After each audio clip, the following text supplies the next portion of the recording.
या व्हिडिओला लाईक करा आणि आम्ही बैलगाडाप्रेमी या यूट्यूब चॅनलला सबस्क्राईब करा. तसेच बेल आयकॉनवर क्लिक करा म्हणजे तुम्हाला आमचे नवनवीन व्हिडिओ पाहता येतील. मित्रांनो नमस्कार. आपण आलो आहोत पेडगाव हिंद केसरी या मैदानामध्ये, ज्याला बैलगाडी क्षेत्राची पंढरी म्हणून ओळखले जाते. सुप्रसिद्ध गाडा मालकीन, हिंद केसरी गाडा मालकीन मथुरा फार्म चिंचाळे यांच्या सर्व उर्मिला ताई आपल्या समवेत आहेत. ताई, प्रथम तुमचं स्वागत आहे आमच्या चॅनल मध्ये. ताई, काय सांगाल आजच्या या सोहळ्याबद्दल?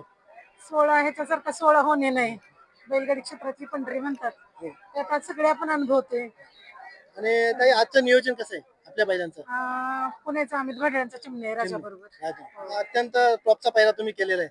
आणि या पेडगाव हिंद केसरी मैदानामध्ये तुमचं नाव आपल्या बैलांच्या अखंड तेवत राहू या आमच्या चॅनलकडून तुम्हाला सदिच्छा. ताई, आजच्या या मैदानाबद्दल, हिंद केसरी मैदानाबद्दल काय सांगा? म्हणजे नियोजन कसं आहे आणि यालाच पेडगाव हिंद केसरीला बैलगाडीची पंढरी म्हणून का ओळखलं जातं? सुनील मोरेंचा नादच कोणी करायचा नाही. आयोजक म्हणून एक उत्कृष्ट व्यक्ती आहेत सुनील मोरे. खूप चांगलं मैदान घेतलंय. नियम बघा किती कडक आहे, एक पावती, सगळं चांगलं. शिस्तीचं पालन, शिस्तीचं खूप पालन आहे त्यामुळे छान आहे मैदान. पुसेगाव, पेडगाव मैदान कोणी नाही ती. ताई, अर्जुन झाला, आपला राजा झाला, तर काय सांगाल आपल्या नंदीबद्दल? आम्ही खूप मोठे फॅन आहोत. आम्ही मुंबईवरून येतो, परंतु आम्हाला इकडे यायला खूप कमी चान्सेस मिळतात. हिंद केसरी मैदान असं आमचं येणं इकडे. तुमचं जे नाव आहे संपूर्ण महाराष्ट्रभर चर्चेत आहे का हिंद केसरी गाडा मालकीन, पहिली हिंद केसरी गाडा मालकीन म्हणजे तुमचा महाराष्ट्रात आमच्या मुंबईमध्ये खूप दबदबा आहे. त्याबद्दल काय सांगाल? धन्यवाद मानीन. जनतेनं प्रेम केलं म्हणून ताई एवढ्या वरपर्यंत आलेत. तुमच्या सगळ्यांचं प्रेम आहे म्हणून माझे नंदी आज चांगले पळतात. नाव संपूर्ण महाराष्ट्रभर चर्चेत राहू आणि सदैव उंच स्तरावर आपल्या बैलांच्या मार्फतातून संपूर्ण महाराष्ट्रामध्ये तुमचं हिंद केसरी गाडा मालकी म्हणून प्रसिद्ध हो या आमच्या चॅनल कडून सदिच्छा. नियोजन पहिले सगळे असतात, आपण फक्त बरोबर येतो.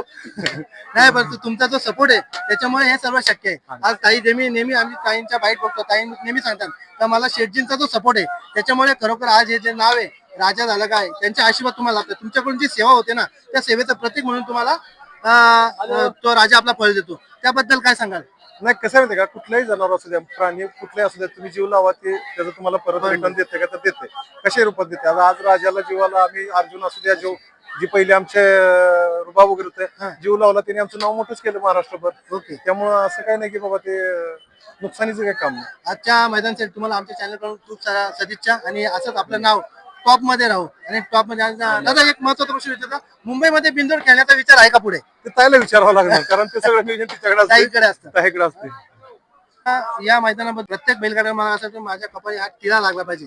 कारण प्रत्येक बैलगाडी मालकाची जो संघर्ष आणि जो मेहनत असते ती याची एक प्रतीक मानलं जातं. तर त्याबद्दल काय सांगाल? पाठीमागच्या वर्षी आम्ही आदतमध्ये आणि ओपन मध्ये पण गुलालाचं मानकरी होतो हिंद केसरीचे. आता ह्या वर्षी बघूया, जे नशिबात आहे किंवा त्या नंदींच्या मनात जे काय आहे त्याच्या प्रमाण होऊन जाईल. शेवटी प्रयत्न आहेत, बघूया काय होते. खूप साऱ्या शुभेच्छा आजच्या मैदानासाठी.